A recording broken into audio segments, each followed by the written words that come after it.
Okay. We're hot. Good. All right. Matt, honestly, for starters, thank you so much for, sitting down and chatting and taking the time to chat. It really means a lot. My pleasure. How are you, for starters? How have you been lately over these past few days, past few weeks? Yeah, that's like this pertinent question now, isn't it? It's like loaded with extra meaning. I'm good. I can work at home, and I'm all set up. And I mean, I'm just so grateful that we're not like the UK or New Zealand at the moment, where it's difficult even to go out for a walk. Yeah. And you can't even, you can buy food, but it's tough to buy anything else. Yeah. So I mean, that meme that's going around, hey, introverts call your extrovert friends because they don't know how to do this, is kind of is kind of appropriate. I'm quite happy. I'm spending a lot of time alone, so Yeah. I just want the shit to stop. That's for sure. But on the whole, I can handle it for a while anyway. Yeah. Right. But you've been good lately. You've been healthy. You've been happy. You've been good. Yeah. Within the relative terms, yeah. I'm good. Yeah. Okay. All right. Well, listen. I wanna start kind of at the beginning. It just seems logical to ask you what got you into writing to begin with. All right then. I will get to your question. But where are you from? You're from I can't pick your accent. It's slightly got some English in it, but it also sounds like French or Belgian or something else as well. Can you give me your best guess? Because I get some wacky guesses, and it's kind of funny to me. What's your best guess? Well, I think my best guess would be UK, but UK. Your name also is at odds with that a little bit. I mean, yeah. That's my best guess. I don't think it's correct, but that's my guess. I mean, it's kind of a weird one, man, because do you know a country called Brunei? Oh, yes. Yeah, well, I actually grew up there, so I spent the first 14 of my life in Brunei. But my mom is French and my dad is basically Scottish. Okay. So my accent, but we moved to France when I was a teenager, so I spent 7 years in France, and now I live in the UK. So well, yeah. So I think that sounds perfect. Yeah, that actually. Yeah, it's just a weird accent, man. It's just like a strange like bastardization of different places, Yeah. Well, I lived I lived about a third of my life in Australia, a third in New Zealand, and third in the UK. So yeah, I know what you mean about bastardized accents. It's a fascinating thing, It's a fascinating thing. It's really interesting, especially like when you look at a lot of accents today. Like so many are actually quite new, and we don't really know 300 years ago how people sounded, even in the UK. Like. Even the British accent apparently is quite recent in terms of human history. Oh, for sure. I bet it is. Yeah. I mean, and it's also interesting. It's a fun thing to think about how different people retain or lose accents as well. Right. I mean, it's quite this sort of psychological driver. When I went to the UK, there was no way I was going to sound Australian. I just wanted to get away from Australia, and go back to the UK. I was born in the UK, and but we'd emigrated to Australia when I was really young. And so after high school and a couple of years of work, I went back to the UK. And for some reason, I just thought, oh, no, it's so colonial, so provincial. No, I'm going to be English. And I kind of eradicated most of my Australian accent. But now that I come back to Australia, and I actually really quite like Australia, I use terms and bits of slang that are, totally Australian, and I wouldn't have been caught dead using when I was in the UK. So it's funny how these things go. Anyway, that is funny though, because Australians, I think, are considered quite sexy in the UK. Like it's definitely a good thing if you meet an Aussie in the UK from my experience. So it's interesting that you have that that you had that approach. Yeah, well, it was a long time ago, right? It was in the 80s and 90s. So, and I think the perception of Australians has really changed. I mean, they did, used to really take the mick out of Australians and Australian culture and everything. We were really coarse, uneducated things. And not now, though. I mean, I guess it's really changed. Yeah. Right. So, all right, the writing. Well, I was a bookish kid. I used to like lying on my bed reading. It wasn't like when I was a teenager or anything, I wanted to be a writer. I actually didn't even kind of think about it. I used to love films as well, but the way they were made didn't even kind of impact on me. I'm just, they're there. Same with books. But I did used to, I was very much into figuring out how books got constructed, like how an author put together bits and pieces of writing to move you from one point to another. So I guess at that point, I was actually already looking at it, but I didn't start writing for years after that. And I remember living in London. I was in some shitty bed sit, and I got a typewriter, and I thought, I'm going to write a book. And I wrote like a page, and I had no clue how to do it. I was about 20 at this time. And it's hard to say. I left it for ages. I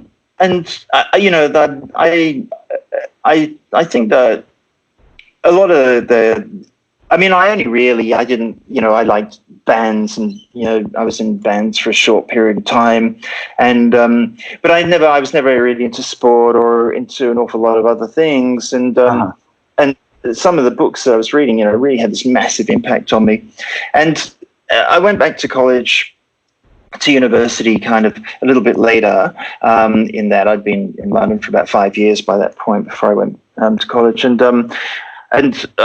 I did economics, and I didn't like it, but I got through it. And because of that, I wrote, tons and tons and tons of essays.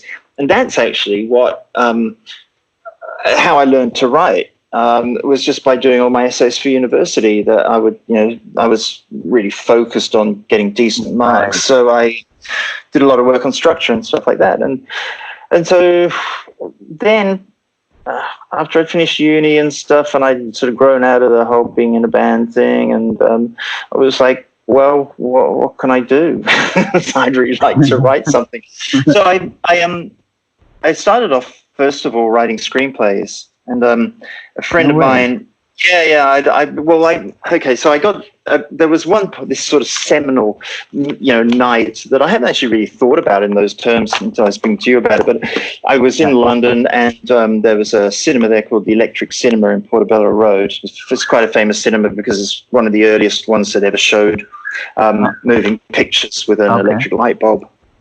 And they had the Big Sleep, the Raymond Chandler story. They had the Humphrey Bogart movie of it, and I went and I saw that, and I thought, oh man, that's really great. And I'd always liked these kind of noirish stuff, but I didn't even really know that that's what they were. And so I went out the next day and went to the library because I couldn't afford to buy books. So I went to the library and got this omnibus edition of Raymond Chandler. I had about 6 of his novels in it, and I just read them through. And it was at that point that I just became entranced and absolutely fixated on Southern California and the movie. And not that Chandler writes much about the movies, but for some reason that sort of got conflated for me with the genesis and the growth of the movie industry. And so there was, the detective thing, and then the studio heads and all the machinations of the studios and the stuff like that. And I think it was after that, it was quite a number of years after that I actually started to write. But it was from that point that I got obsessed enough with something to kind of immerse myself in that. And I also read stuff like Hubert Selby Jr. Was a huge, Last Exit to Brooklyn was a huge book that I read. Have you read that? I have not. No, they're such old books, that was published in 1959, I think. And and there was a big hoo-ha about it being obscene and all the rest. But it's a really fabulous book. I mean, he wrote a number of others. He's pretty famous in that area. He had a big drug problem and kind of imploded, but he kept on. I think he was a teacher for a lot of his life. Anyway, if you get the chance, read that. And the use of language in that really impacted on me. I was just because he's a very poetic writer, very beautiful writer. Could you please repeat the name of the author? Oh yeah, it's Hubert Selby Jr. Okay, Hubert Selby Jr. Okay, I'll make a note of that for myself then, if Yep. it's recommended by you. Oh yeah, and Yeah. they made a movie out of it actually years and years and years later. I think it was one of the, I don't know if it was around year 2000 or something like that, but it's at least that old, with Jennifer Jason Leigh in it, and it's not a bad movie. It's a pretty good movie, but read the book too. So. Okay. Okay, so these are all of the routes that led you up to writing, and so your first book was Cows, right? That's right. Yes. Wow. Yeah. So like so I had a friend, Simon Mackey, who was a cartoonist. He's a cartoonist, and he was being published in a magazine in London at that time. This must have been in the 80s. And I had just finished. No, I was taking a year out of my degree, and okay. Oh, that's where I was going with this, right? Okay, so. The movie, Fixation on Southern California, blah blah blah, and Hollywood, and generally, okay, so I'll do a screenwriting course. So I did one term of the screenwriting course, read a few books, and my friend Simon said, okay, so I've got these two characters. Why don't we write a screenplay about these characters? It was called Flick and Jube. That was his comic strip, and so. There was a reason for me to do it. That was like, okay, we sat down and we wrote, we had a lot of discussion, and I ended up doing a lot of work on the screenplay and it didn't go anywhere. We sent it off to America. We're in, this is pre-internet, right? So sent it to America, and they're like, "Oh yeah, this is pretty good." Blah blah blah. They probably just chucked it in the garage. I don't know, but you never knew who you're dealing with back in those days, right? You still don't. But anyway, the meaning of all of this sort of stuff is that's kicked me off into writing my first complete long form piece of fiction in a screenwriting format. And then as soon as I'd finished that, I was like, oh yeah, okay, I'll write another one. And so I wrote by myself then, and then of course they never went anywhere, because it's a real craft or art, however you want to call it. To do that, it's incredibly strict in its structure. And I probably hadn't spend enough time learning it. Jesus, people write 50 of these things before they get a hit sometimes. Anyway, so then I thought, my girlfriend at the time went off on an overseas trip for a year, and so I was with like a ton of time, and I thought, okay, well, I'm going to write a novel now, and I'm just write whatever the hell I want. I think it was a reaction against the screenwriting, in that I thought, like, fuck you. I'm not going to be banned by all this stuff, and I know it'll never get published. I don't care if it ever gets published. Of course, that was bullshit. But and I just I sat down and I wrote what I wanted to write, which was it was a nice luxury to have, being relatively young. And by this point, I'd lived quite a number of years in the UK, and it was, it was a very poor place to be in those days if you didn't have money. That sounds like a truism, but it was, there was a lot of social dissatisfaction. There was a huge strike by all the miners, and I'd been poor through all of it. Yeah, and I just I'd seen these sides of life, and it was a very ignorant, violent sort of society at a certain level. Yeah. And that was when I wrote, I just sat down and I said, okay, I'll write a book. And I just started to write a book. I didn't plot it out. I didn't plan it. I didn't even know that there would be cows in it. And then I just started a page at a time. Yeah. Right. That's fascinating to me. Yeah.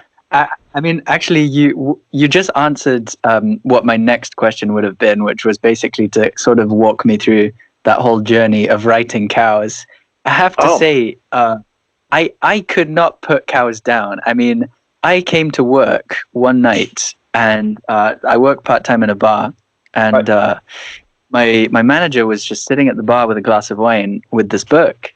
So I come in and she's like, "This book just messed me up," and I'm like, "Okay, what's it about?" It's just called Cows, and it just has a photo of like a cow on it. I'm like, "What's it about?" And so I pick it up, and I just read the first couple of pages, and I just ended up reading it all the way through my shift, and then when I got home, I just finished it that night, because awesome.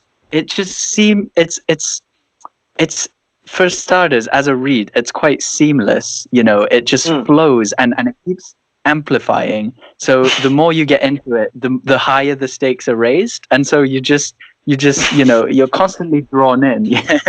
And as well, it's quite an extreme read, but I feel like it's not extreme just for the sake of it, because I found that there's quite a striking contrast that you create between the main character's brushes with like the beauty of this normal society, and then the brutal reality that he actually exists in, So you have this contrast. It's not just all bad. Yeah. You know what I mean? So I found it really fascinating to read through. Oh, well, thank you very much. I think, a lot of what's in that book was my longing.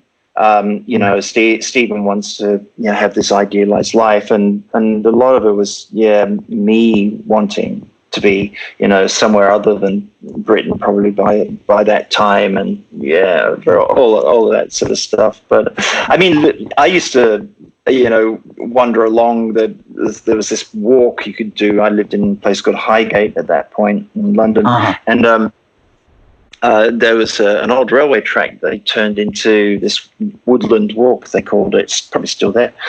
And I'd just walk along there thinking, what the fuck is going to happen next? What's this guy going to do next? And I found that quite unsettling, because, I had to finish the book. I knew that there was no question that I could put it aside. So there was this constant tension all the time about what I was going to do. And I remember, writing the book, and I was quite aware, in fact, more aware in that book than in the other books, about, oh my God, nothing's happened for about 3 pages. Better put something in here, So, I don't know. It's just, and it works very well. I look at other writers and the way they talk about whether they plot out novels or they don't plot out novels, and there was a couple of comments, like Michael Connelly, the crime writer. He said, he doesn't plot his books, which is kind of unbelievable if you read some of the courtroom ones that he does. But he was like, I only plotted one book in my life, and that was the book I had to do the most revisions on when I'd finished it. And thought, okay, that's kind of interesting. But then, of course, James Elroy will write. Apparently he's famous for writing 250 pages worth of an outline before he even starts his book. So, I guess people just function differently. Huh? Yeah, exactly. Yeah, that's true. And Cows is, I like it. I like all my books, of course, but I like it because it's kind of very honorable in a way. I had this thing about truth in writing and honor in writing, and in that I'd read books around that time and just think, oh God, this is just bullshit. Somebody doesn't die just kind of in a nice sanitized way when you shoot them or anything like that. So I don't know. Anyway, it was a nice. It worked out well, but it was I had. Like I said, I had no concept of what it was going to be, how to go about it, and even to flesh it out or anything. I suppose if I would try it now, I'd be all like, oh my God, all tied up in trying to make it much, much more complex. But one of the beauties of it is that it's simple. So, that what you just told me made me think of something which kind of makes sense to me, where you're not plotting out, or you didn't plot out this book, and you were just kind of letting it happen and taking it sort of a page at a time, and you hadn't written out like some complex storyboard or outline before writing. And so that approach, so something that I hear a lot and something that I experience myself as a creative person is you want to create something that you would want to consume. So like, you may want to write a book that you would enjoy reading, or write a song that you would enjoy listening to. And so there's something interesting in this in your process where maybe you're almost taking yourself by surprise by just letting it happen as it happens, instead of having this thought out start to finish plan. You're almost, you're almost keeping yourself on the edge as you're writing this book. Well, that's a very interesting observation. Yes, I know, because I remember the moment when the cows appeared, and in yet another shitty place I was living, it was just this thing. It just pops into your head, and it's like, so there's a grate down by the bottom of the wall, and this cow speaks through. and I did tussle with the notion of like, okay, can this possibly be believable? And how did they learn to speak? And how did this all happen? Fortunately, I think I was young enough and inexperienced enough to just think, and maybe rebellious enough in that sort of literary sense, just to go, well, fuck it, I'm not going to explain it. They just do. They just do. Yeah. And I mean, was so lucky that I made that decision, because that worked. Yes, it worked. And nobody has ever, in all the stuff that's been written about the book, it's like nobody has ever gone, well, how the fuck did they learn to speak then? Right. And so it's kind of amazing what readers don't need and what they do need, and authors always think they need a lot more than they do. The thing is, by that point in your book, you're already so drawn in, and you're already so gripped by just the setting and this frame of mind and this reality that Stephen lives in, that by the time you get to a cow that's talking, it doesn't even matter. It's like, oh yeah, yeah, okay, that's great. So shit, I mean, see, I have this theory. My theory is like, and I'm starting to become more and more focused on it, is that there's the visible us and the non-visible us, and the this aka the subconscious, right? That's where I think all of this sort of stuff comes from, and what you were talking about before about being constantly surprised by the story or by yourself as you create this for whatever you're creating. It rings true, because I think one of the jobs of the artist, or one of the things the artist needs, is to open that channel between the sort of non-visible part of me and the visible part of me, or the conscious and the subconscious part, because that's where that sort of stuff comes from. You can, it's quite easy for me to picture that, oh, okay, some bit of me knew that there were going to be cows in this, and the me sitting there at the typewriter just kind of got that message. Right. I don't know. Anyway, yeah. I don't know where it's going with that. But. I mean, okay, so you answered one of the big questions I had pretty well, which was just walking me through that whole journey of your thought process behind creating that specific book.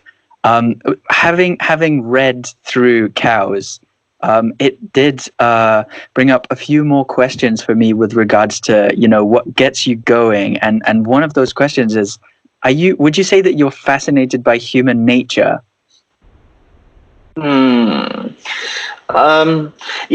Look, that would be a difficult question to answer, I think. I mean, I've always looked at people and wondered what their lives were like, or got a vibe from them. I think I'm pretty empathetic, and I would do that a lot in London, because it was a very dislocated, often very lonely, hand-to-mouth existence.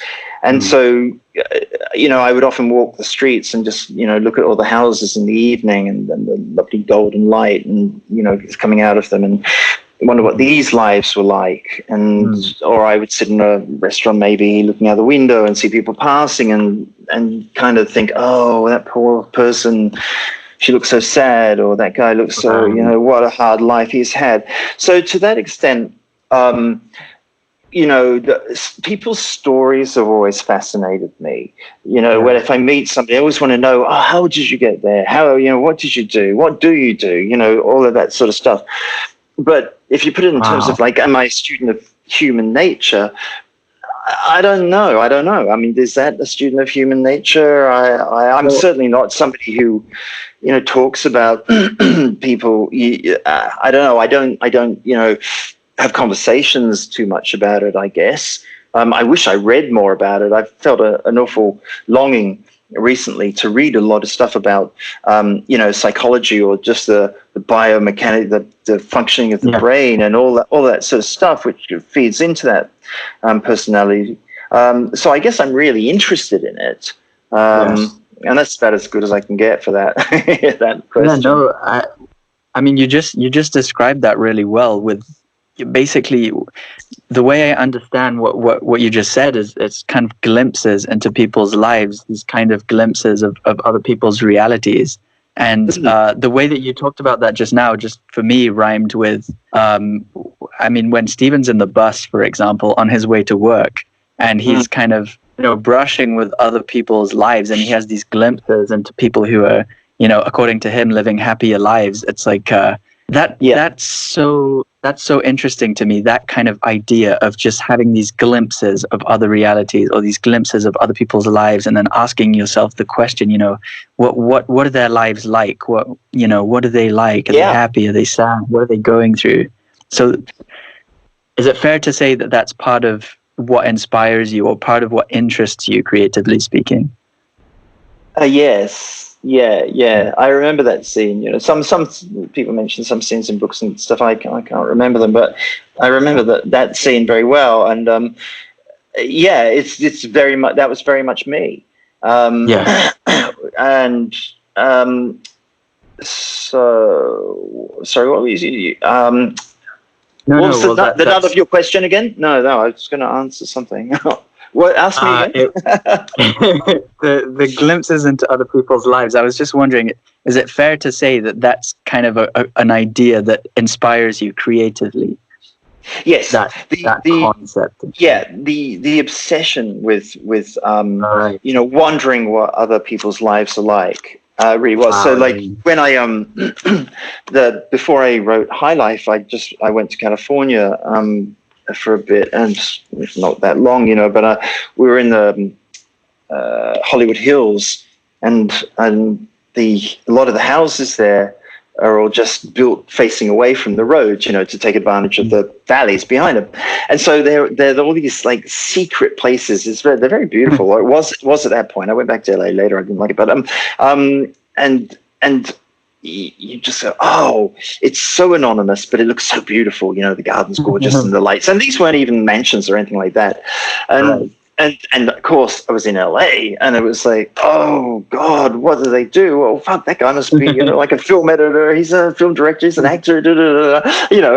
Maybe they just worked down the road, in the post office. I don't know, but it's those kind of dreaming things that's really possessed me throughout my life. Actually, from as soon as I became, had some sort of agency in the world.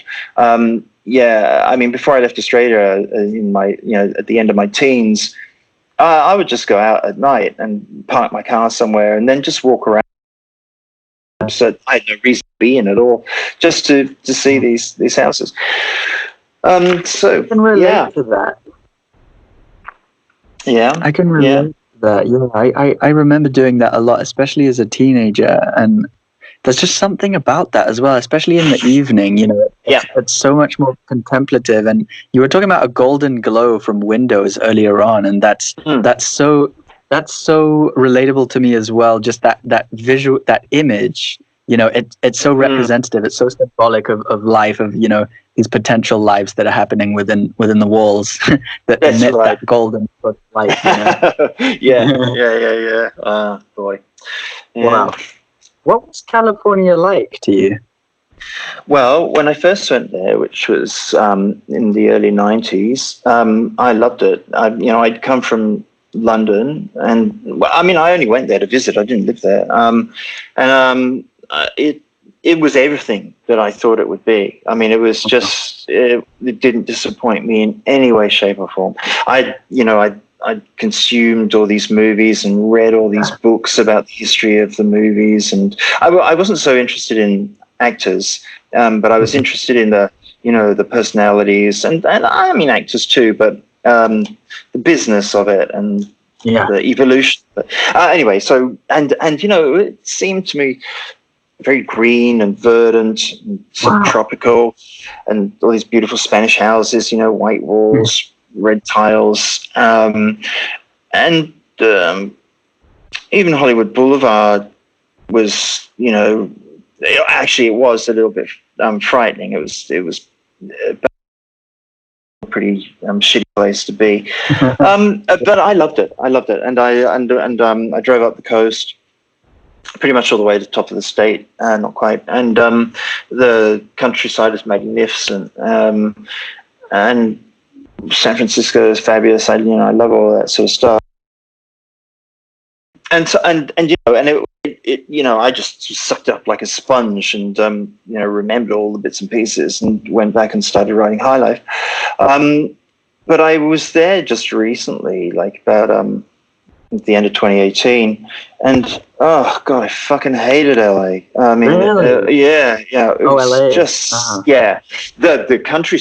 California was incredible, just beautiful, just as beautiful, even, fabulous. I just it's mind blowing, the Yosemite and Mammoth Lake and the lakes and all the rest of it.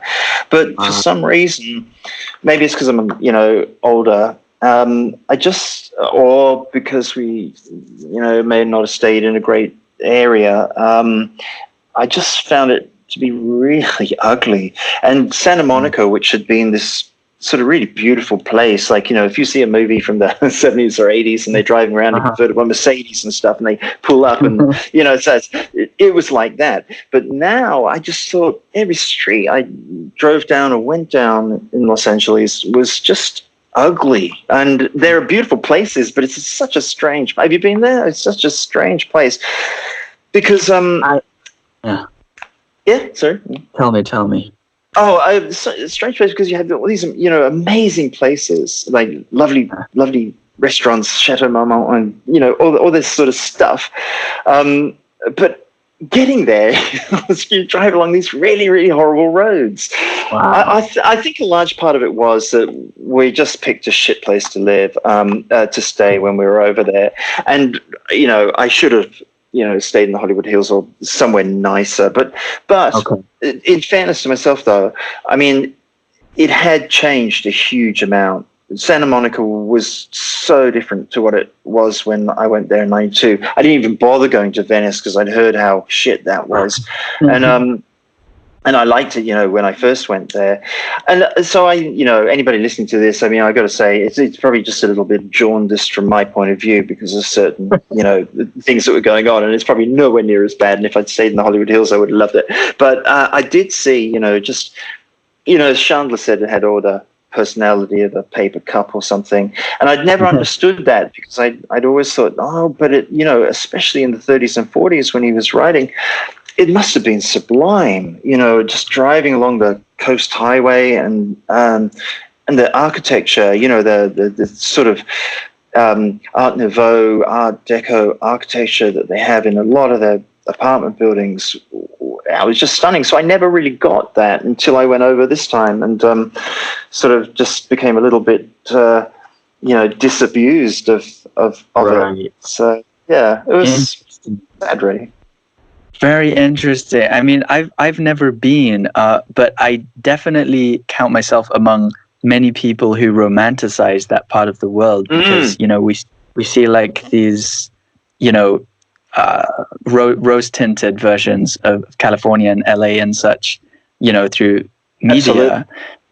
But from what I have heard, LA specifically has just become so kind of saturated with people over the past, especially couple of decades. But obviously, from just being LA for so long, from what I've heard, it has just become like this kind of fake place where it's just saturated with people and everyone's out for themselves, to kind of make it. So, I mean, obviously, what I'm saying is it's not based on any personal experience. This is just secondhand stuff that I've kind of heard, but it kind of rhymes with what you're telling me in a way.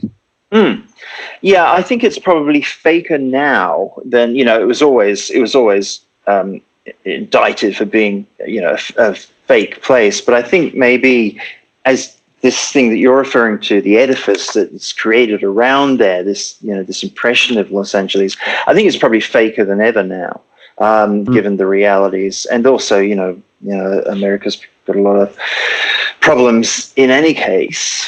Right. Yeah, but it's true. This thing of LA that's the thing you fall in love with, right? That insane, and some of the stories, man. I just can't take it now. You read about some guys. I was reading quite a while ago, about the guys who produced the Monkees. That TV show band, the Monkees. Hey with the Monkees thing, and these guys are just like. We'll produce a TV series, and they fall ass backwards into hundreds of millions and millions of dollars, and it just it's that kind of fairy tale world that it is for some people. I wonder if nowadays people are going there and still living that. I went to an audition and then I became Brad Pitt kind of thing, or or whether the whole thing has changed a real lot, and whether the whole Netflix thing and the whole internet thing has decentralized it, or whether it's still something that happens. I guess it still is, because you're still getting you still get movie stars and new people coming up. Interested to know. Yeah, I would be interested to know that. Do you remember what your first impressions were, though, of California when you first visited? Do you remember, your very first impressions? Yeah. So I arrived. I was meeting up with my girlfriend, who'd been on this year-long overseas trip, and I was going from London to LA to meet her at the end of this trip, and I got there first, and so I hired a car. I almost got killed. That was one of my earliest recollections, because of driving on the wrong side of the road. Right? I thought, okay, I got this. I know. Okay, I know. Just stay on the other side of the road. All right. Okay. So I pulled out of the car hire place, and didn't look right, and just pulled out in front of a truck, and then I thought, oh fuck. Immediately went back in and got the insurance that they'd offered me, and I declined. And then driving from LAX to Santa Monica Boulevard, which is where I was going to stay for a couple of nights, I didn't know whether because there's no fucking smartphones with maps, right? So I didn't know if I was taking the right turn, and I pulled up in an intersection, and there was a cop car next to me, and this guy had the windows down and his arm hanging out the window, and he had mirror shades on, and I was like, is Venice Boulevard up here somewhere? And he told me, yeah man, it's just up there, and then pulled off it. So, and I used that, the description of the cops. There's a piece where Jack's describing the drag in high life, and the cops are pale because of their long-term night duty, and that's what I got from this cop. Had his skin was pale, and I was like, this is California. Hang on, and then I went to some sort of motel, and it was just perfect. Yeah, it was great. It wasn't expensive. I almost got beaten up by some guy asking for change in a pizza store that I went into, and I gave him like $2, and he was like really pissed off because I hadn't given him a lot more, and I was like, oh well, fuck, that's how it works. All right. And bearing in mind this was early 90s, so $2 wasn't that bad. How is that for first impressions? That's pretty damn good. yeah, as long as you don't get beaten up, that's kind of okay. Yeah, something that I really love is what you described with the cop, where you have this sort of real life interaction or experience, and you translate that into your craft, into your art, or your writing or whatever. And that's something that I don't know, it just makes me so happy, because I do that as well, and it seems like it's even more powerful. It's even more concentrated if you're abroad. Like if you're in a new place and you see cool stuff, and it just really kind of strikes a chord with you, and it's like this pure concentrated fuel for creativity. Do you know what I mean? agree. Like just Absolutely. that image of the top. I can so imagine that, and I can so picture, how you could have then used it as inspiration and used it in your book. It's just this. It's so powerful, that kind of thing. Is. It's so banal to people maybe who live there, but to a complete foreigner, you see that, you're just like, wow. That's right. Oh, that's like, wow, I'm in a TV show kind of thing. And you're right. When you are somewhere else, when you're out of your usual zone, it does impact a lot more. And I was a willing participant in that. I wanted it to, but yeah, and it is cool to be able to process those snippets and those little details which kind of entrance you and use them again. Yeah, it's nice. Yes. Let me ask you this. Would you say that you have any level of morbid curiosity? Well, I guess yes, definitely. Not a trick question. No. I mean, more so back when I wrote High Life and Cows, and much less so now. So what has changed in that regard? Oh, well, I've got a lot older. But also when you expose yourself to something over and over and over again, you become somewhat numbed to it, or disinterested, or jaundiced, however you want to, jaded, sorry, however you want to describe it.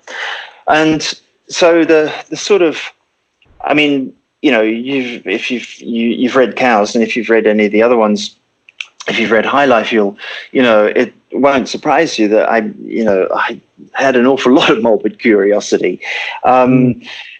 So that's something that really interests me. Just the fact that exists, and I sometimes wonder where that comes from, and how that can be useful. As a trait, to have this sort of morbid fascination. It's just something that I find quite interesting, and here's the thing as well, like it's not uncommon for people to be really into like real crime, like true crime documentaries, or like people love horror movies, and people love crime thrillers and stuff like that, and that's something that I find so interesting. I'm wondering if you have any thoughts on that, on why so many people are interested in this really dark side of humanity. Well, I think, yeah, it's part of us all, really. And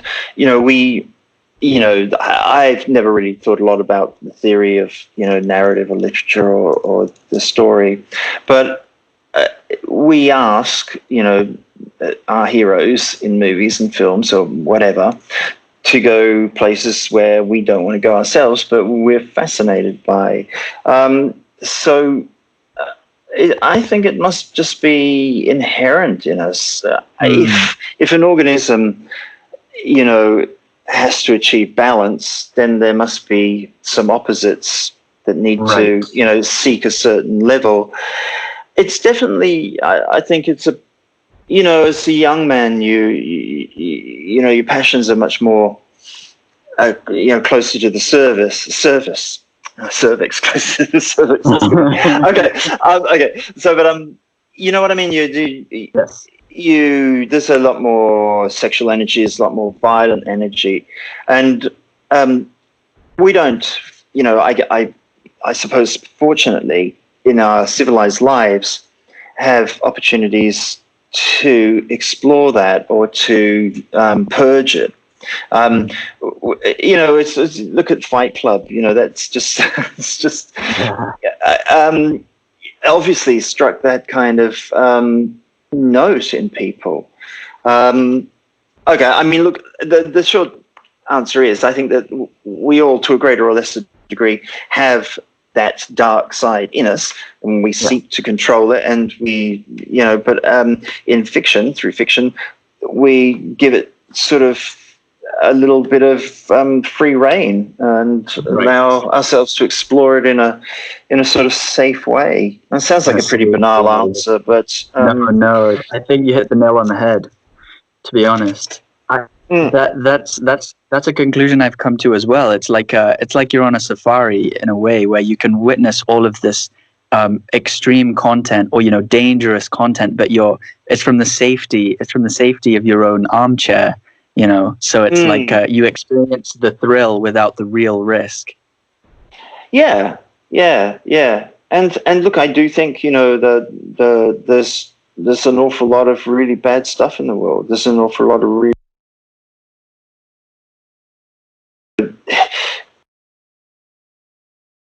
the world is like this. It's just got this thin veneer of civilization, and if you just to peel back a corner, then this sort of horror comes pouring out. I don't actually see it quite in as extreme terms as that, because I'm always constantly amazed at the fellow feeling and sort of the love that will come out of people for people they don't know, and we see a bunch of that now, and but even there just seems to be this sort of drive in people towards beauty and towards love and towards something finer. I mean, a lot of my life I lived with people where that was kind of, even at high school, I went to a really fucking brutal high school. And, that was just kind of beaten out of people. Anything soft or finer or different was beaten out of people. And then in the areas of London I lived in, that just reflected that even more and even more. And then you read these stories of, I don't know, just there's some people who like poetry, or there's some poem strikes a chord with people, or some song does, and you think, oh, yeah, that's right. People have this sort of inherent goodness in them, and Cows was a lot about, and High Life is as well, a lot about how society takes the organism, the human, and warps it. And in fact, people have asked me, okay, what's Cows about and High Life about? And that is my answer. I've used it before. It's just that society you have to be careful what you allow to happen in society, because it impacts on the individual and it twists the individual to the point where the individual becomes a threat to that society. Sorry, keep going. No, go on. Well, I was just gonna say, like, I would tend to agree with what you were saying with regards to the finer things in human nature and our tendency to seek beauty, or to seek love and helping one another perhaps more often. That's typically a standpoint I would gravitate towards, and it just makes me want to ask you do you think of yourself more as an optimist or a pessimist?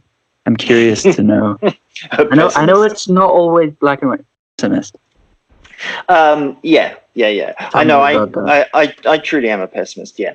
It's not that I think the world's going to hell in a handbasket or whatever. I just am a pessimist by nature. If you pose a situation to me, I will extrapolate all the negative aspects that could potentially arise from that situation. So that's something that I have to work against. I don't think I've ever been pessimistic in the sense that I feared very greatly the end of the human race. I don't, it's not been a reality to me, even though as a kid, I grew up, with these echoes of the Cold War, and then funny that people never talk about it now, really, but they used to talk a lot about overpopulation and pollution, and these were. That and the annihilation of the world through nuclear war were common specters through, the 60s and 70s. And it really puzzles me now that,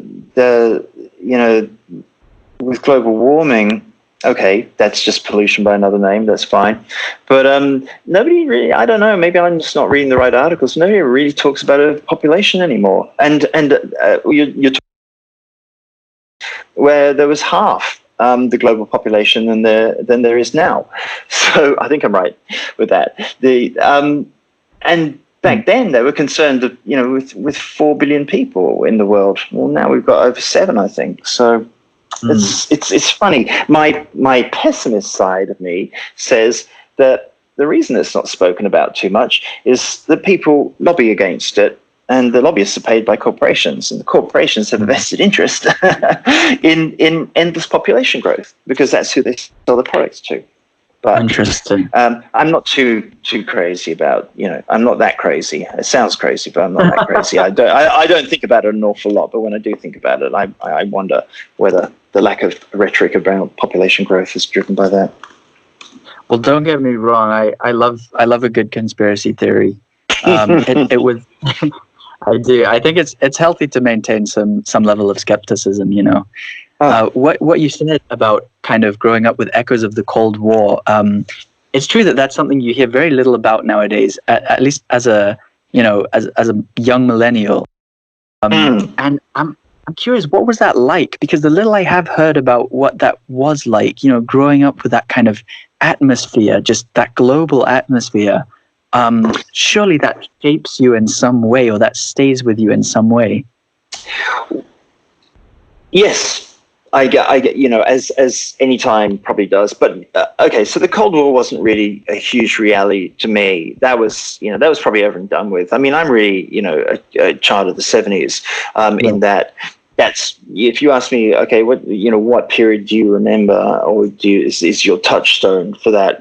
It's the 70s, and the Cold War. What, I guess, let's say, finished like in the 60s or something. I don't know, but it was still what it had morphed into was just I think the nuclear weapons problem, and about the stockpiling of weapons and the possibility for destruction. So there's that as probably distinct from when people are really thinking about the Cold War.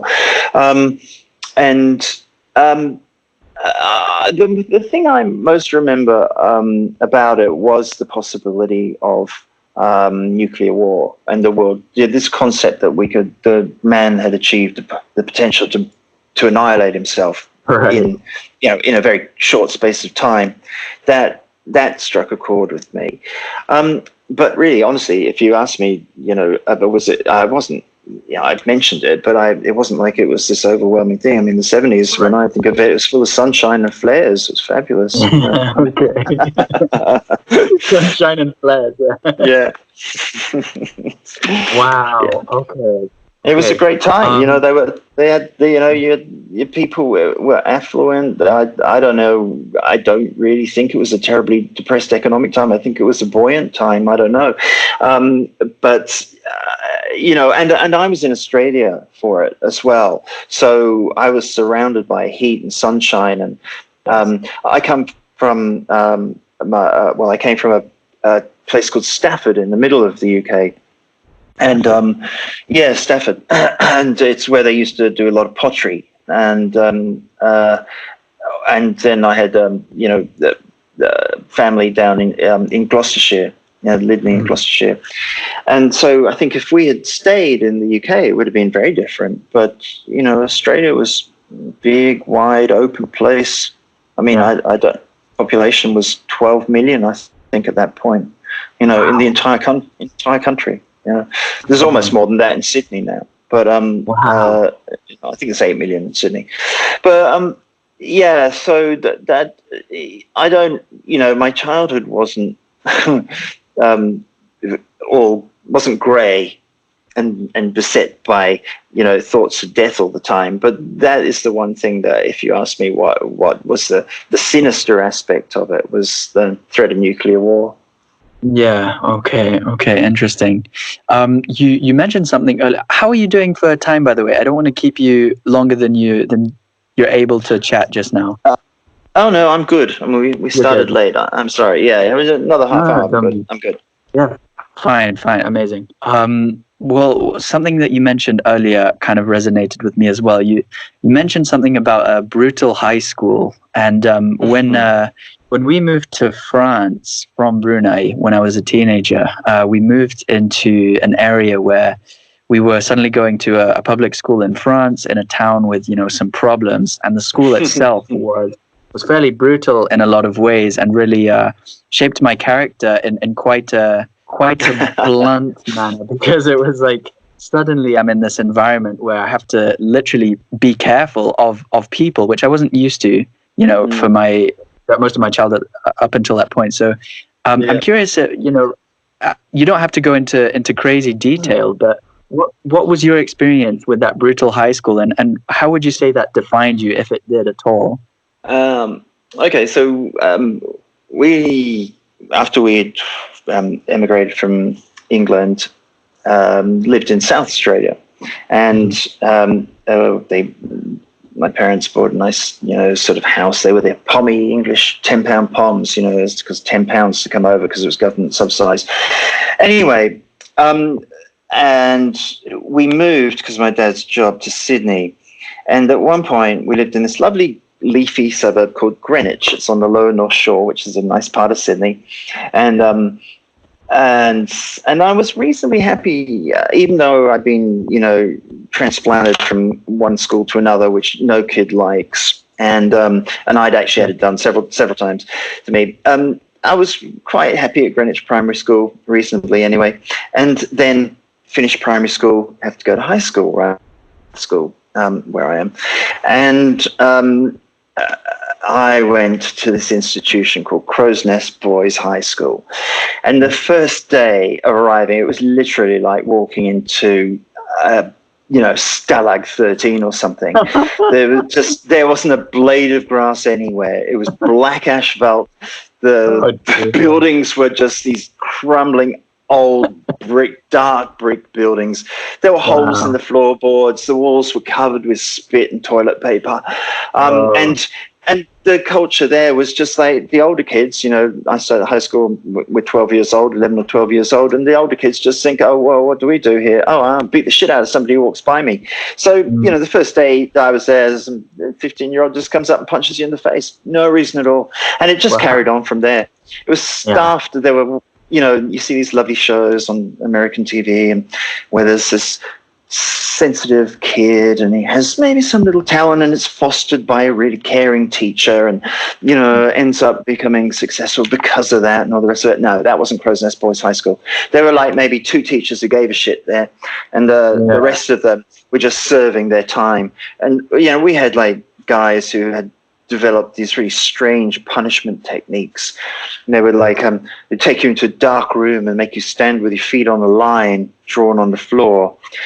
And there would be a mirror on the wall, and they'd turn their back and they would look in the mirror, and they would tell you to hold your hand out, and they would cane you by looking in the mirror. That was this horror story, the notion of being taken into this sort of dim room. But what I figured out later was he was actually quite a humane guy, because he always missed. And he just did it to, set the psychological scene to scare the shit out of kids without actually punishing them. I mean, we used to get caned left, right, and centre. And it was at a time when there was a lot of immigration into Australia from, Italy and Greece and all the Mediterranean countries. So the school was probably easily 50% of what they called in those times New Australians. I see. They were called WOGs, colloquially. And I ended up with I had a lot of good friends from Italy and Persia and Greece and all the rest of it. But it was an absurdly racist school. The white Australians, they were just chalk and cheese. There was just these 2 worlds. I always thought the Mediterranean guys' world was a hell of a lot cooler. They were all into discos and John Travolta movies and stuff. Australians were just into fucking football. And it was. Look, I survived it quite well. I was, I just became invisible, really, I guess. And but it was and I came back to Australia, and in a way I still wanted the school to be there, because it was a touchstone from my past. But I was so glad, because it has suffered the ultimate. It was a single-sex school. It was just a boys-only school, an absurd idea to start with. But and I walked by it, and I got a sense of pleasure seeing that it had been turned into North Sydney Girls' School. So not only had the school not survived, it had completely had its identity erased. It was a shithole. It really was. I mean, just the name Crow's Nest Boys High School, it sounds like something out of a... It sounds very ominous, Crow's Nest Boys High School. I can picture it. It's actually the name of the suburb that it's in. Crow's Nest in Sydney. It's not a bad suburb. It was just it was the closest school, because in those days, probably still is, that you had to go to the school that you were that you lived in the area for, and I unfortunately lived in that area. Wow. Okay. But so how did that affect me? Well, I haven't dwelt on it. I know it was brutal, and it didn't foster any. It didn't help me in any way. There was no English teacher there who went, this guy's got, he looks like he likes to write. There's nobody there. I did have one nice English teacher for a very brief time. We had a gay guy, an openly gay guy, and in the 70s that wasn't a thing. And he was unabashed about it, and he was extraordinarily good at art. And he went on to prosper quite well. He became, for a period of time, a very prominent Australian artist. So, people survived it. And a lot of the guys will probably say that, it's just my attitude problem or whatever, because I know for a fact that some people didn't perceive it that way, but I did. As how that's affected me, well, I definitely think that sense in cows of, this, although it's never said where it is, it has this horrible bleak thing. I always picture it with these very tall, buildings, sort of Georgian things in London, but it's not dissimilar to the experience that I had when I first saw the buildings of Crow's Nest Boys High School for the first time. Yeah. Mm. About that, actually, just really quickly with regards to cows, how it's never specified where you actually are. I thought that really stood out to me, and I thought that was a really, really effective part of the story. And, when we were talking about, when the cow starts talking, parts that unfold in cows are so... you just kind of accept them, and you just kind of go with this stakes that are constantly getting ramped up. Part of the reason, as a reader, I felt so kind of accepting of that is that you don't. It's not a real place. It's not a real geographical place. It's kind of like this dystopia that could be anywhere. At least that was my impression. So for me, that was a really effective writing choice. Was just to have it in, because you describe it well, but you don't know where it is, and it's not like. It's not like London or whatever. It doesn't say, Yeah, that I'm not sure why I made that choice. I mean, I know early on I was very cognizant of the fact that Americans like to read books about America. It's not the same now. So much. I mean, they probably still do, but I was aware that I might have a better chance of selling more books if. They were set in America, but I didn't. Yes. The story wouldn't fit in America. That story, for me anyway, not the way that I saw it. And I think I just wanted sort of a universal applicability to it, to say that this can happen anywhere, kind of thing. I get you. Yeah. Matt, are you excited about the future? Well. I have hope for the future. I mean, look, there are things that I want to do, and I hope I'll be able to do them. I hope that the world will continue, to be sorry. Is there anything that you want to talk about with regards to things you would like to do, things you'd like to achieve, or work on? Yeah, look, another book. I'd like to do another book. I'm, working on that. I'm not sure where that'll go, but and how that'll turn out. So that's there's sort of uncertainty around that, but I'd like to do that. really like the world to go back to normal so that we don't have to deal with this kind of shit. Do I have hope for the future? Yeah, that's a very complex question for me, because it's wrapped up with financial security and the financial demands and making sure that I fulfill whatever artistic role that I might feel that I should fulfill. I haven't written a huge amount of books, and I don't want to write 20 or even 15 books. That's never interested me. I looked at I remember thinking, well, how many books do I want to write? I just opened Raymond Chandler, of course, and there's my answer: 7. So he wrote 7 novels, right? One of them's appalling, but the other 6 are really, really great. And so I always thought, yeah, that's kind of a nice number. I mean, look, I love reading Michael Connelly's stuff as just a distraction, and he's he writes like a book a year and does this and then does that and that and that and that, and I have to admire that. But I don't see that. I've never been interested in writing a serial character, like the same character over and over again. Even though I love reading books like that, and so for me, there are different types of writers, of course, and for me, it's not about telling a story. It's about plumbing and meditating on and exploring, just some area of myself or of something that strikes me out in the world, and doing like that. I'm much more drawn.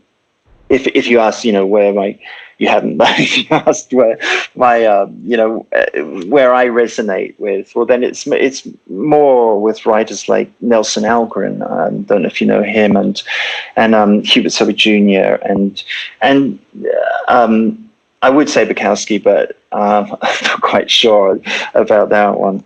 But more writing as art rather than writing as craft.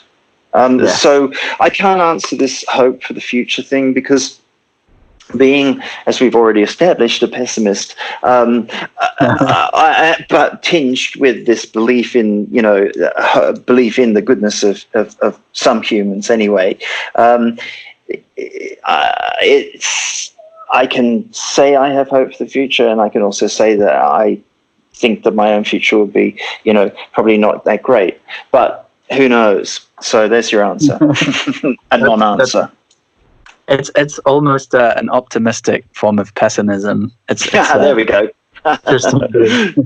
Yeah, that's great. With regards to your approach to writing, less on a creative, less from a creative point of view, more from like a work ethic point of view. I'm curious to know what your approach is. What's your work ethic like when you sit down and you get to work? Yeah, everybody wants to know these things, don't they? Yeah, I think it must be the most asked question for a writer. I'm not criticizing your question, because it's what I wanted to know as well when I started, looking at the subject. So the answer to that is I was super, super focused on it when I began writing. My whole life was dedicated and engineered to get more time in the day to write, because I was working full time. And I could only write after work. And so, for those that need to know, I would sit down for 3 hours, maybe more in an evening, and write. And I would write, and my goal was to write 750 words, because that's the number of words that will fit on an A4 sheet of paper if you use a manual typewriter and you type it single-spaced. And that's what I wrote on. And so, I was very, very dedicated to it, to the extent that I passed up some, opportunities that in retrospect, were pretty bad to pass up. But I did that all through Chaos and High Life. Things got a bit blurry when I went to New Zealand. Didn't like being in New Zealand at all. And so that was pretty tough writing there, but I still wrote, and my goal was still to sit down for 3 hours every evening. And I wrote Empty Mile there, and then I took some time off. Oh no, hang on, no, I wrote Empty Mile, and then after too long in New Zealand, we came back to Australia, and I wrote Colony of Whores in Sydney. And there again, I was lucky enough not to have to work for a year in a day job. And so I would write 2 3-hour sessions a day. Start in the morning, 8 or 9, and then do 3 hours, and have a break, and then do another 3 hours. Wow, yeah. And then, sort of reality bit, and I had to get a better job, et cetera, et cetera. And so I took a few years off writing. Yeah. Just to kind of just take that pressure off. But in fact, it had a sort of, it was like, okay, the pressure to write's not there, but the sort of impact of not writing is also there. And it may not have been a good idea. Anyway, so like maybe a year ago, I started getting all these requests to supply something for anthologies, short stories, and I've never been a short story writer. I've written a couple, but I virtually wrote. It's not like I wrote tons of short stories before I wrote Cows. I wrote, I think, one long short story, and then I jumped straight into a novel.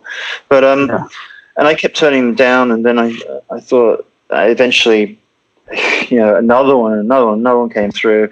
So I kind of thought, okay, you can't really keep doing this and expect to really still consider yourself a writer. So I said yes to writing one. Well, that's exciting. And I wrote that, and to buy a horror, because Cows is sort of absorbed sometimes into sort of neo horror,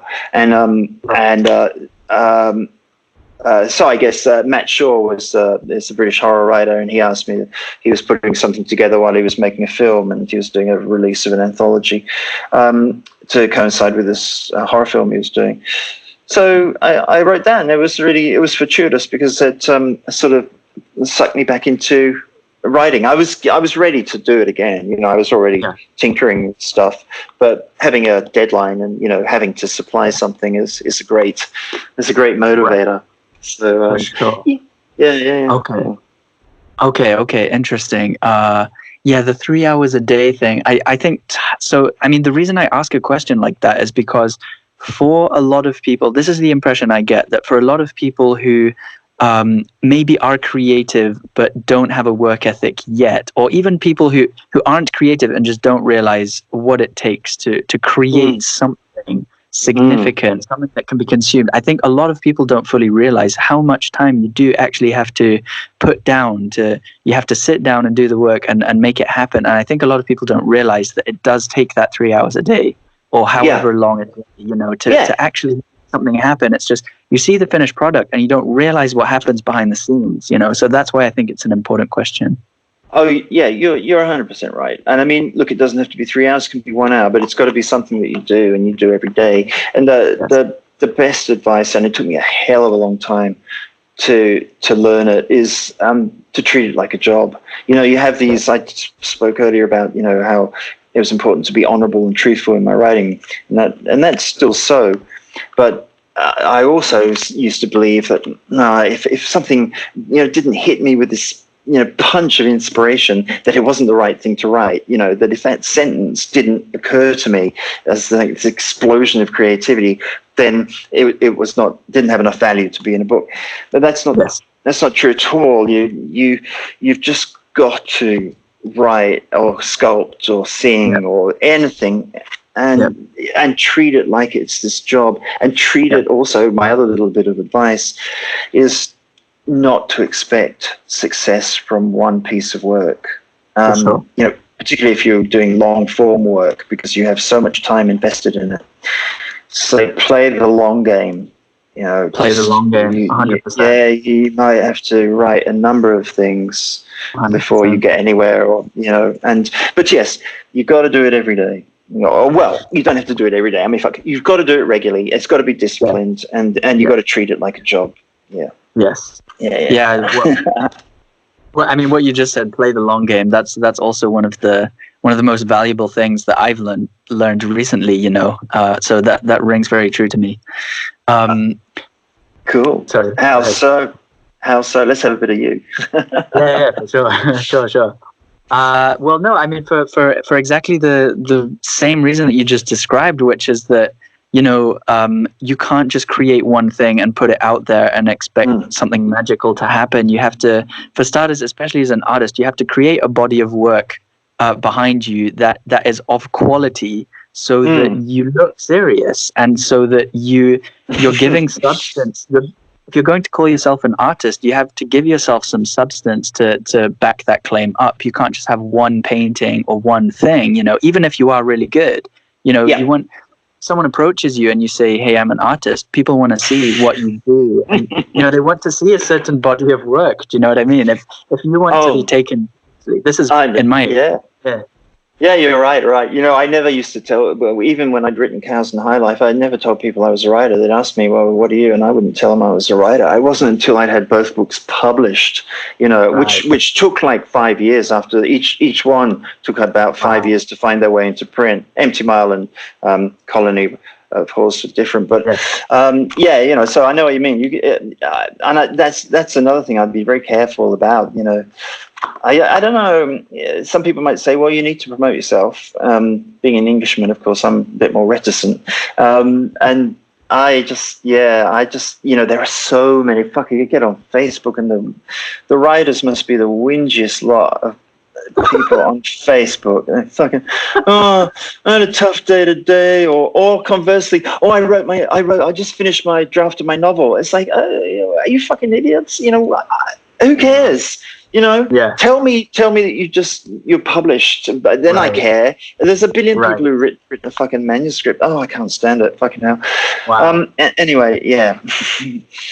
I love to hear that. I love to hear you say that, because I don't think it's just writers. I have this similar experience with creatives in general, where it's just the fact that you use that word whingy. That just struck a chord, and it's refreshing for me to hear a creative who is more realistic with that kind of mentality, where it's like, for starters, you weren't calling yourself a writer before you were actually published, and I don't know. Just it's for me one of the hugest things one of the biggest milestones for me personally, and I think for anyone who's aspiring to be creative, is to have this self-awareness, to build a solid work ethic, and be like, I don't know, just I don't know how to describe it, but like solutions focused instead of problem focused, and just stop being whingy, and just try and get stuff done. Because I think for a lot of creatives that's difficult, and it was difficult for me for the longest time.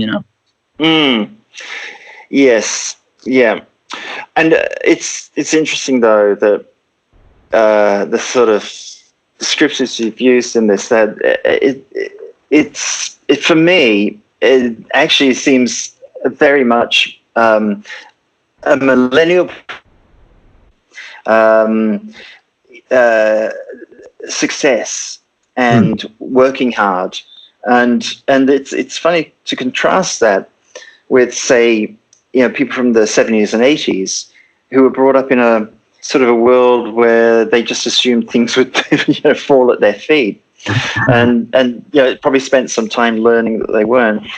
But I kind of, in fairness to all the struggling writers who may listen to this and think that it's like, oh, fucking easy just to sit down for 3 hours a night, I have to tell you, there have been many, many, many times when I've sat down and written nothing more than a sentence, or written nothing more than a word. So, it's the notion of sitting down for 3 hours is a very good one, but you're fallible, you're human, and you may not do that. 100%. Chandler used to say that you should sit down, and it doesn't matter if you write or not. You must sit down for 3 hours in front of your typewriter. You cannot do anything else at all. He said you can't write letters because, of course, he was sitting in front of a manual typewriter with no internet.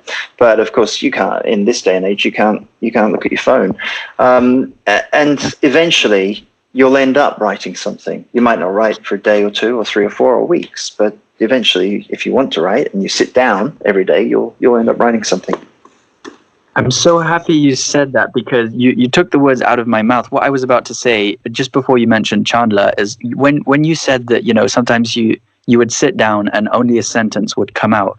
What I was going to comment is that you had the discipline to actually sit down and be in that position, where you're putting yourself in that creative space, creative environment. And it's more importantly, you had the discipline to actually sit down and set that time aside to try and make something happen. And sometimes something doesn't happen, but for me, the key takeaway there is that discipline. And so with Chandler, that's just perfect, to yes. yeah. You got to find some technique to beat this demon. Say. I saw a comment from Elroy, who writes tons and tons of shit, and he was like, and he talks about going in to do battle again with a novel. That's quite Wow. That's quite true for me. Yeah.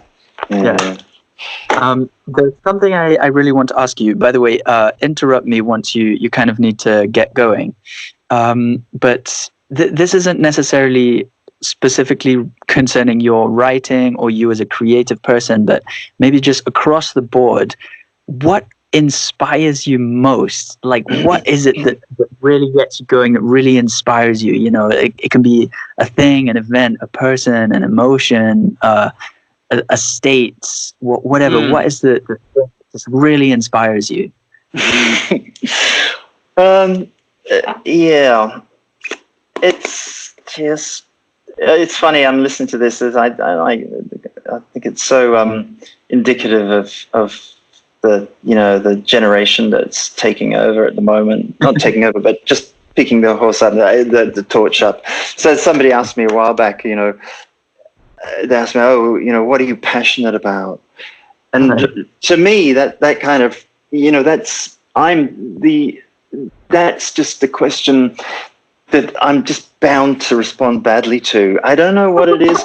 I just don't. I think, if you ask me, well, what am I passionate about? Well, passion is something that I equate with fucking or something like that. That sort of level of stuff. And I'm just like, I don't. And it was a guy that I don't really,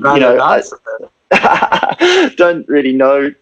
Didn't know too well, and it was the terms. It's me butting up against a sort of nomenclature or fuck it anyway. Something that probably. I mean, do you know Bukowski's work? Do you know of Charles Bukowski? I can't say I do. Okay, you gotta read. You'll love it. You gotta read Charles Bukowski. You'll love it. Okay. I'm not a huge fan of his poems. I don't know many of them. He got famous as a poet, but he got really, really famous as a writer. And his short stories and novels are fabulous. And I was going to say, well, you'd probably never go and ask Bukowski, what are you passionate about? Right. These sort of it in my mind, it's melded with. I don't know, sort of bureaucracy speak. And I'm not criticizing him. I'm not having a go at you at all. I'm just kind of smiling to myself about the change of positioning, But okay, so answer your question. And ordinary, I probably wouldn't have much that I would say I was passionate about. But even though I might well do have things that you would consider that I'm passionate about. But one of the things I was thinking recently were the things that really, when I just go, oh yeah, fuck, that is good, that's right, is actually constructing a beautiful passage, of words, whether it's a paragraph or longer or less.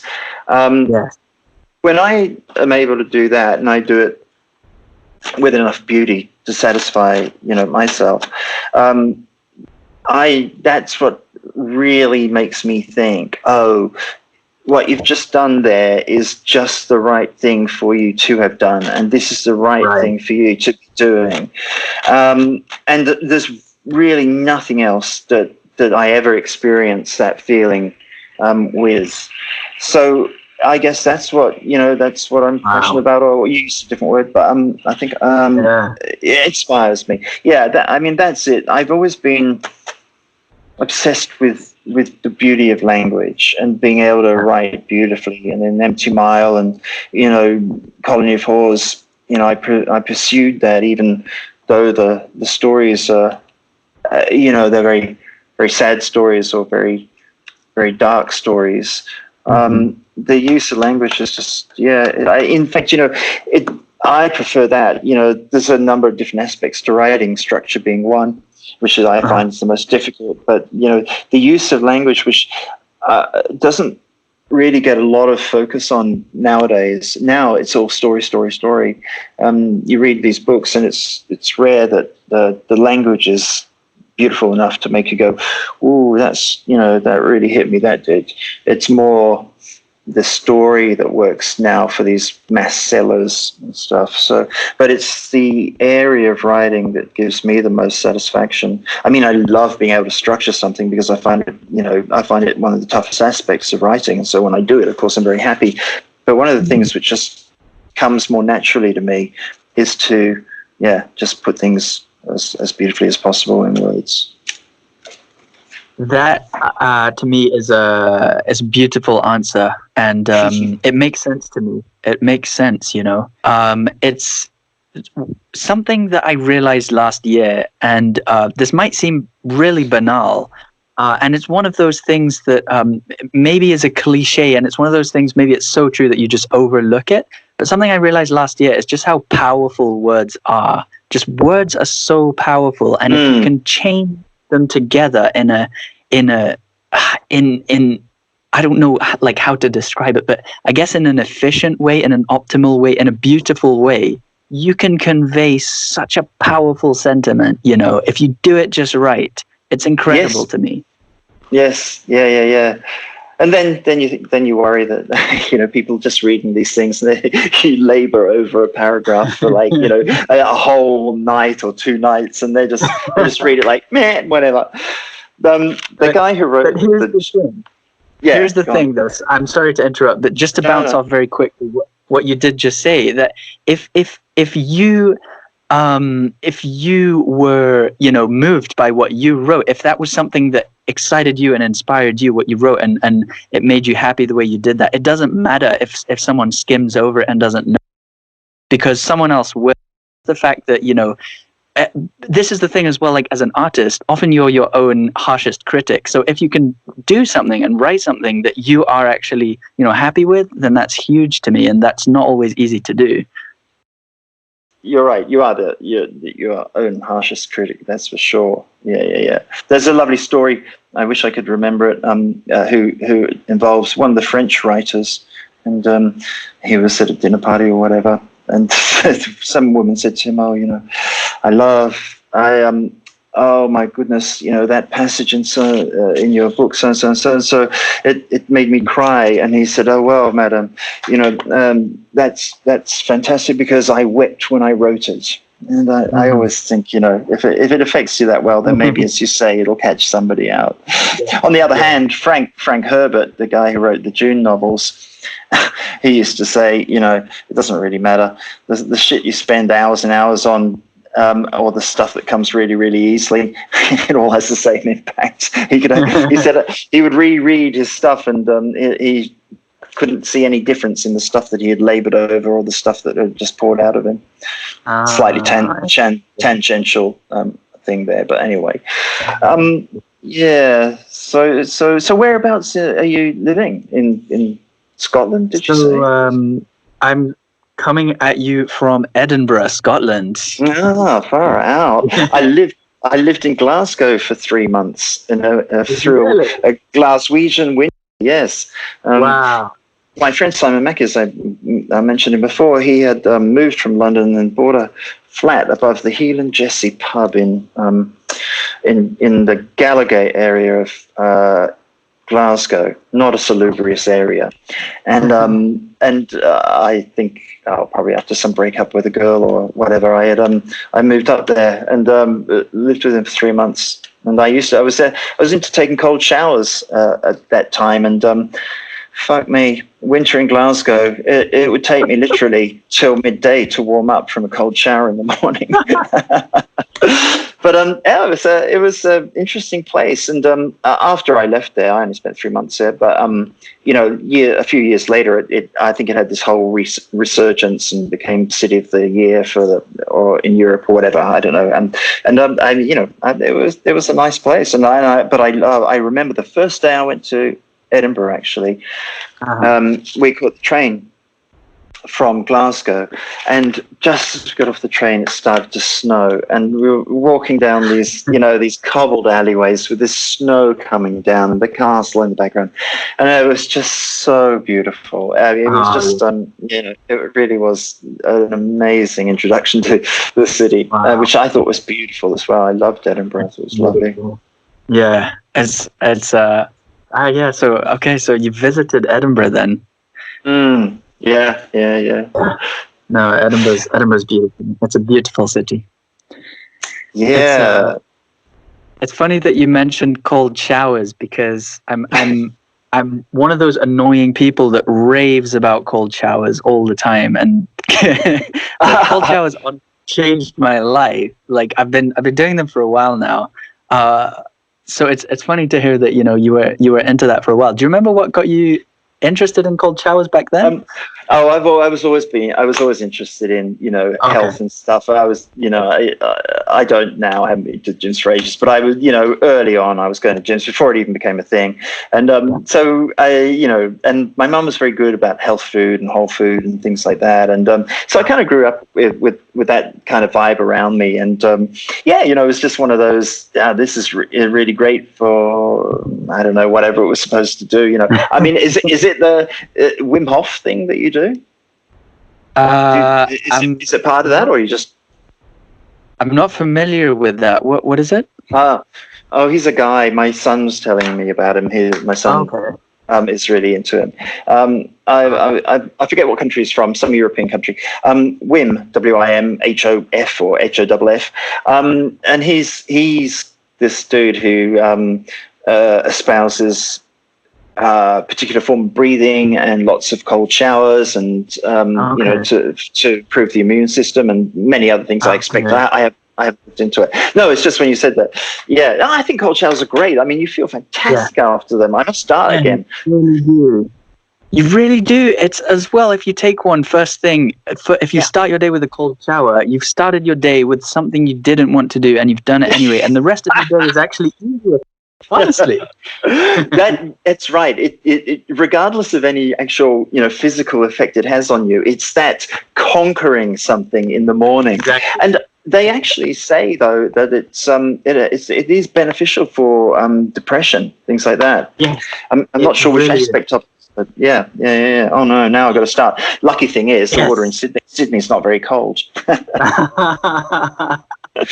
Right.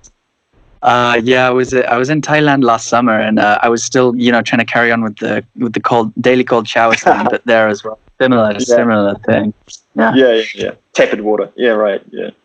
So you were talking about this is kind of the last real sort of question that I had for you, and you did touch on it a little bit earlier on with some of your own personal advice, but I'm just wondering if there's over the past sort of specifically 2 to 5 years, is there a lesson, a particularly valuable lesson that you've learned or something that you've realized that stands out to you?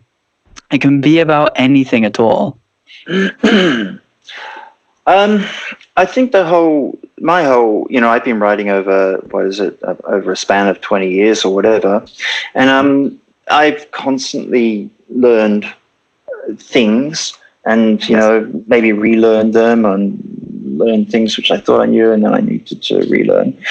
The practical advice, I would say, well, look, I'll just talk off the top of my head.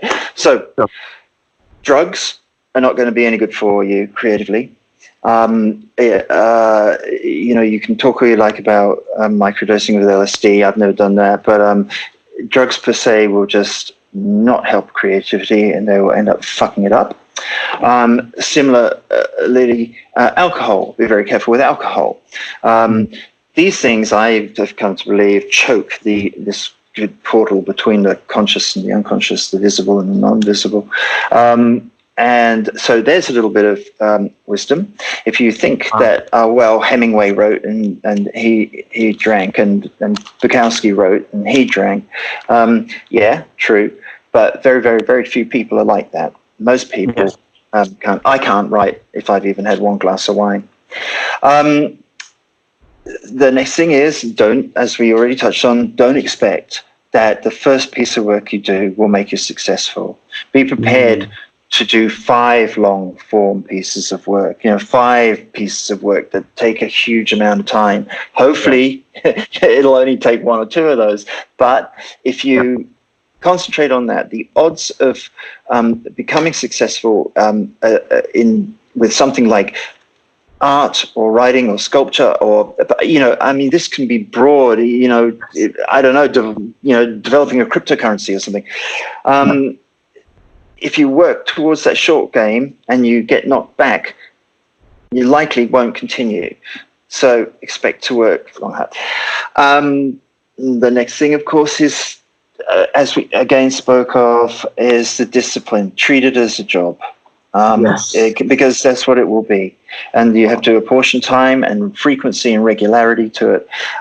Also accept that many of those sessions that you sit down to work in, you'll consider failures. But in that you won't progress as much as you wanted to, or you may not progress at all. You may sit down staring at the empty page or at a block of stone. But as long as you're turning up to do the work, I think of it always, I think of writing a novel as always moving from A to Z. And anything that moves you from A to B takes you one step closer to Z.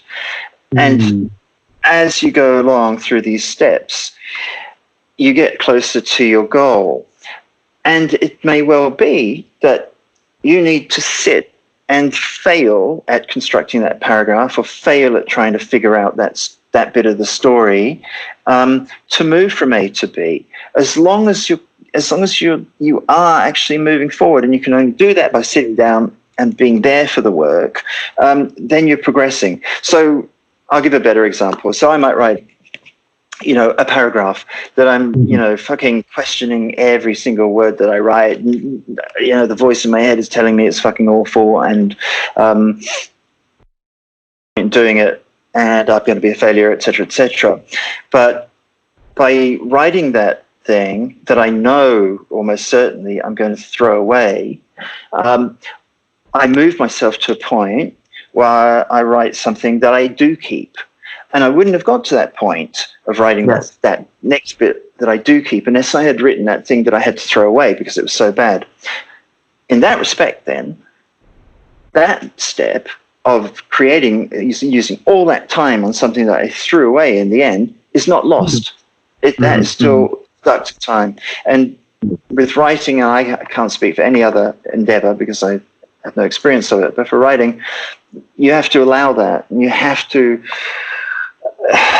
allow that you're going to throw stuff away. The famous quote was "Keep your darlings," I think, from Hemingway. You have to chuck shit away, or shit's not going to work. Stuff is not going to work. But some stuff will work. That's what you'll keep. I mean, Jesus, it took me years and years and years to write Empty Mile. It was such a tough book to write. It was a super personal book, and I spent many years writing that. But in the end, I got to the end. So that's not very inspirational advice, but it's practical advice. It's very inspirational and very practical. Yeah, I don't know if I've got anything else, without really thinking lots and lots and lots. But I think an understanding that of identifying what you think your creative engine is useful. So, for instance, in my case, it's believing of the other part of me that I don't see, and once I understand that's what I think a lot of my creativity comes from, filtered through the lens of consciousness, then you can foster perhaps practices which might facilitate that flow of creativity, like opening the mind. Maybe some meditation. I don't know. I don't do a lot of meditation, but I do some very, very occasionally, very rarely. Yes. But it's just understanding that sort of stuff. It may be totally different for you. You may think, oh, well, it's purely a conscious thing. Well, then, in that case, then you foster, clear conscious thinking, I suppose.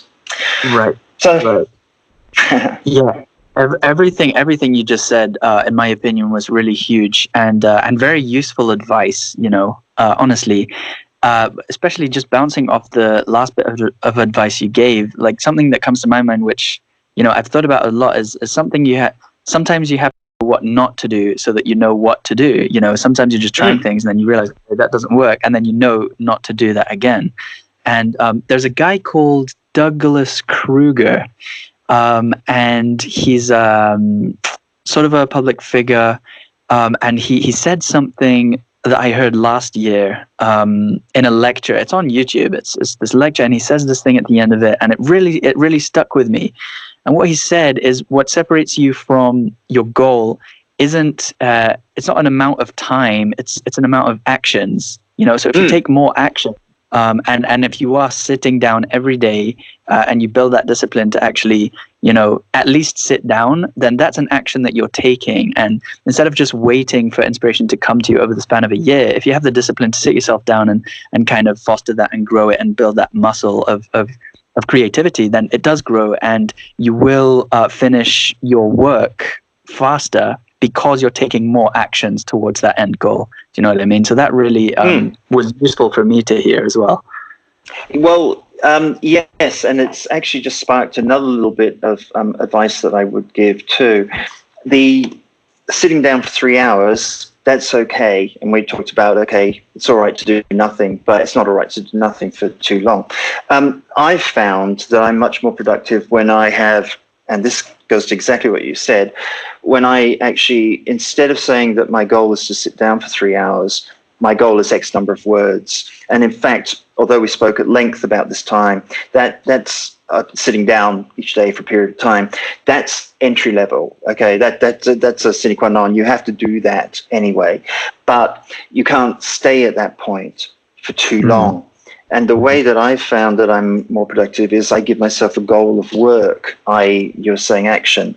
And so the better goal than 3 hours sitting down or 2 hours, whatever, is 750 words or 1,000 words. There you go. Yeah. You mentioned that, and that's because, and there's a really good book. I mean, it's flawed in some respects, I think, as a writer, but it's this great book that Stephen King wrote called Stephen King on Writing, and he wrote it about 20 years ago.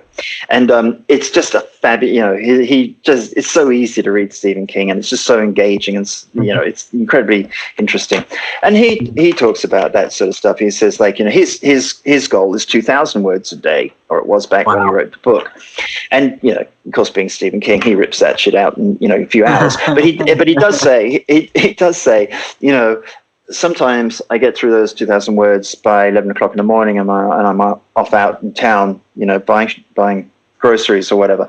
But other times, there are times when I'm still at my desk well after lunch. I must start work in the morning, and that was how I worked as well for and my books as well. Was that there's the time that you sit down, and that's what you try and engineer your day to give you. But when you do sit down, have a concrete goal for words. Otherwise, you'll just spend too long daydreaming or thinking that you're working. But you've got to see a lot of writing, a lot of the inspiration for writing and what you actually write down. For me anyway, comes in the act of writing.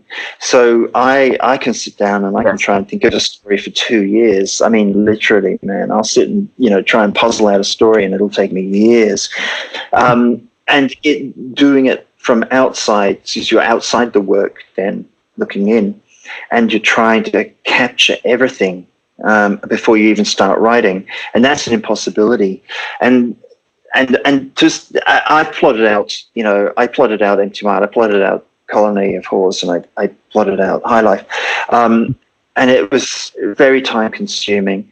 And you can get to a point where you tie yourself up so much in knots that you can't progress. You just don't know, because I don't really think the conscious mind is enough to capture every detail of a novel.